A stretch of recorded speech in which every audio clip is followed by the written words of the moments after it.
패션 오브 조국, 조혜진 서평. 조국의 시간, 리포트, 선언문, 서사시. 드디어 다 읽었다. 읽는 내내 먹먹해지던 가슴 추스를 겨를 없이 자판에 손을 얹는다. 이 책은 지난 2019년 가을발 서초동 검찰 대란의 한가운데에서 집중 십자포화를 맞은 조국 전 법무부 장관의 당시를 기록한 회고록이다. 다 읽고 나니 단순한 회고록이 아님을 깨달았다. 첫째, 조국의 시간은 현재 대한민국에서 검찰의 위상을 증거하는 보고서다.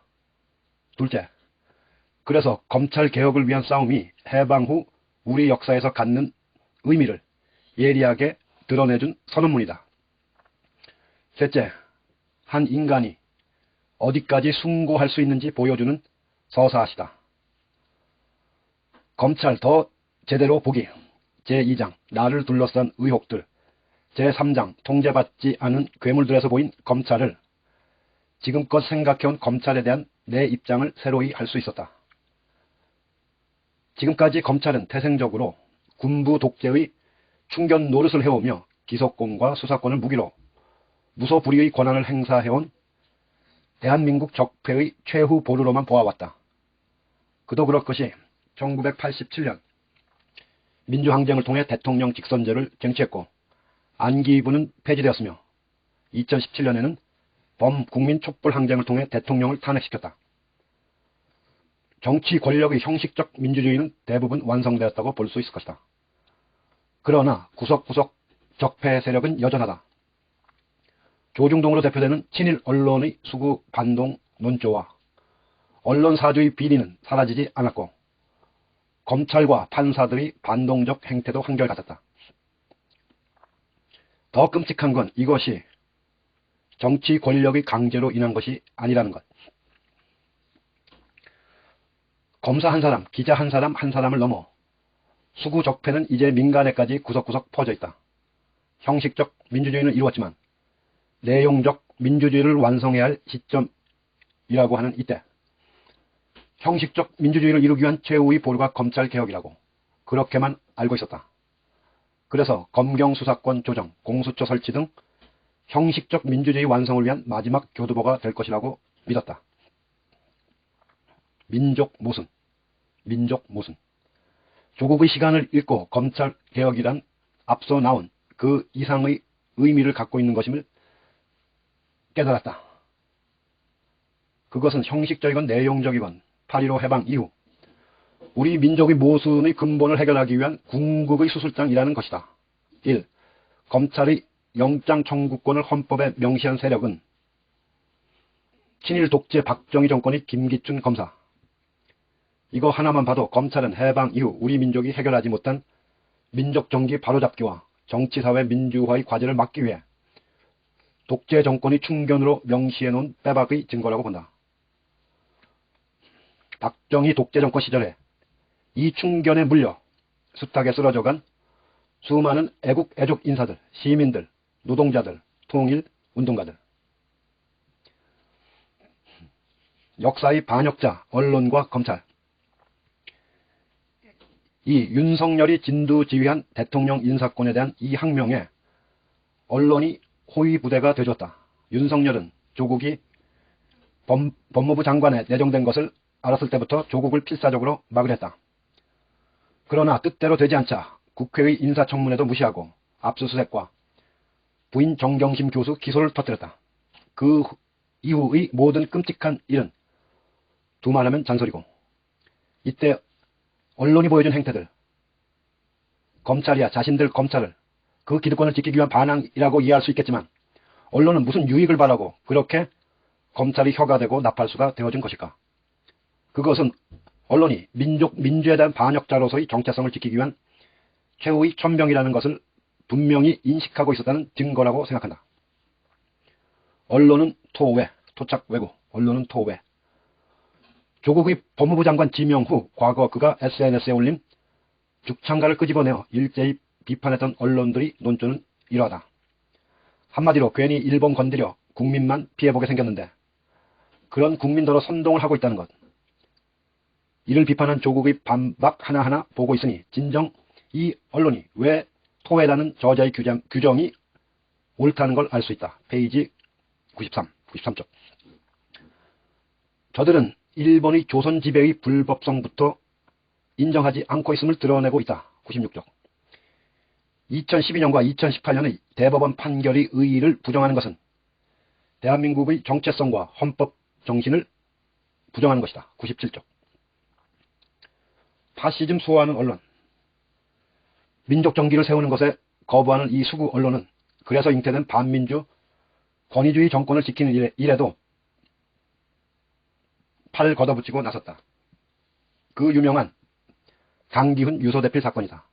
이렇듯 민주의 키워드에는 진저리를 치는 족속들이 언론이고 그들이 손발이 되어준 검찰, 그리고 또다시 검찰을 비호하는 언론. 패션 오브 조국. 그러니까 2019년부터 계속되어 온 이 검란은 그래서 패션 오브 조국이 되어버렸다. 조국 장관은 검찰 개혁을 위해 윤석열 검찰과 싸우는 것만이 아니라 해방 이후 친일파를 청산하지 못함으로 인해 이 나라가 알아온 모든 문제의 원흉 반민족 반민주 세력과 싸우는 최후의 역사 바로 세우기 장정이다. 내전. 그러니까 더욱 가슴이 미어 터지는 것이다. 어떻게 이 싸움을 조국 한 집안이 감당할 수 있었던 말인가. 검찰과 야당이라고 하는 제도권 내 눈에 보이는 특정 집단뿐 아니라 이 나라 구석구석 그 추종자들이 여론으로 지지 세력으로 총결집하여 말 그대로 내전이었다.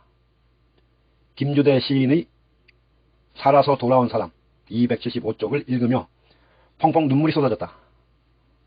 그것이 내가 처음 이 책을 받아들었을 때의 첫 감격이었다. 그 모진 시간을 무사히 버티고 이렇게 값진 책을 써낸 노고에 그저 감사와 안도의 마음뿐이었다. 이기는 싸움. 나의 스승님이 말씀하셨다. 싸우려면 이기려는 싸움을 해야 하는 거라고. 그러기 위해선 적을 특정해야 한다고 했다. 두리뭉술한 적과 관념적 구호는 허공에 대고 하는 헛주먹질이라고. 그리고 나의 스승님은 길고 긴 싸움에서 결코 물러서지 않고 묵묵히 싸우셨다. 스승님의 유일한 무기는 진실이었다. 학자적 양심이었다. 그러나 몇 년 전 또 한 번 패배를 당하셨다. 나는 아직도 그때를 떠올리면 입안이 쓰지만 스승님은 덕분에 필생의 학자적 소명을 마칠 수 있었다고 더 큰 학문적 영광으로 환원시켰다.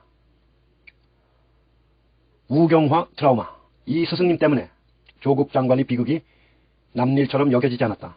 검찰과 언론 등의 적폐 세력도 문제지만 우경화된 민심도 내겐 트라우마다. 특히 청년층. 그러나 한편으로는 나를 돌아보는 계기가 되었다. 처음 박근혜 국정농단 사태의 빌미가 되었던 태블릿 뉴스. 그 정도가 되었는데도 난 박근혜의 하야를 기대하지 못했다. 내 안에 깃든 여전한 관념주의, 패배주의. 이게 늘 내 발목을 잡는다. 조국 법무부 장관 지명 이후 돌아가는 사태를 보고도 나는 망설였다. 내가 뭘 할 수 있나 포기하고 있었던 것 같다. 그러나 서초동에서 사람들이 모이고 있다는 소식을 들었을 때 내 마음은 뛰기 시작했다. 나의 스승님, 나의 장관님. 20년 전에 스승님을 배신한 적이 있었다. 살아가면서 가슴 한켠에 미안함 때문에, 내 게으름 때문에 나는 또 배신의 세월을 축적해오고 있었다. 그러다가 문득 회개의 정의가 기도응답처럼 나를 일으켜 세웠다. 회개는 징벌이 아니라 다시 새 사람이 되는 것. 미안하면 더는 미안할 짓 안 하면 되지 않겠느냐고 마음이 정해지니까 그렇게 스승님을 다시 뵐 수 있었다. 20년 전에나 지금이나 여전히 나는 무능한 제자다. 하지만 나는 지금도 배우고 있다. 몇 년 전 다시 스승님이 겪었던 일이나 조국 전 장관이 겪은 일이나 이 반동의 무지한 세월이 주는 고난인 건 여전하다고 보였다. 조국 전 장관을 검찰개혁의 희생양이 되고 있는 한 선비를 지키는데 말 그대로 우후 죽순, 풀처럼 일어선 시민들의 모습을 보며 덕분에 또 배우고 있다. 말 그대로 저자 조국은 선비다. 그의 모습에 나의 스승님 모습이 그 가족의 스승님의 가족의 모습이 겹쳐 보이면 더욱 그러하다. 전형적인 학자이다. 학자로서의 영민함, 집요함, 고지식함이 조국의 시간에 다 드러나 있다. 선비 조국. 그가 조선시대에 살았다면 화선지 위에 붓으로 일송정 푸른 소를 멋들어지게 칠 것 같다. 고전에 대한 해박한 지식이 문장 곳곳을 세련되게 장식해준다. 처절했던 싸움의 기록이 아니라 장엄한 영웅의 서사시를 보는 것 같은 문학적 감미로움을 느껴서 저자에게 미안할 정도였다. 제 장전의 탄환, 그리고 스승님 말씀대로 이 싸움은 이기는 싸움이 될 것이 믿어졌다. 조국의 시간을 통해 적이 너무도 명확관하게 특정되었다. 그 실체, 이 싸움의 의미, 그 모든 것들이 이 회고록이 다음 싸움의 불쏘시개가 되고 또 다른 총알이 되어줄 것이기 때문이다. 기대, 그 승리를 보고 싶다. 그 길에 내가 더는 무능해 있고 싶지 않다. 더 나은 사람이 되며 배우며 저자가 묵묵히 걸어가겠다는 길에 함께 하고 싶다. 그 승리를 보고 싶다.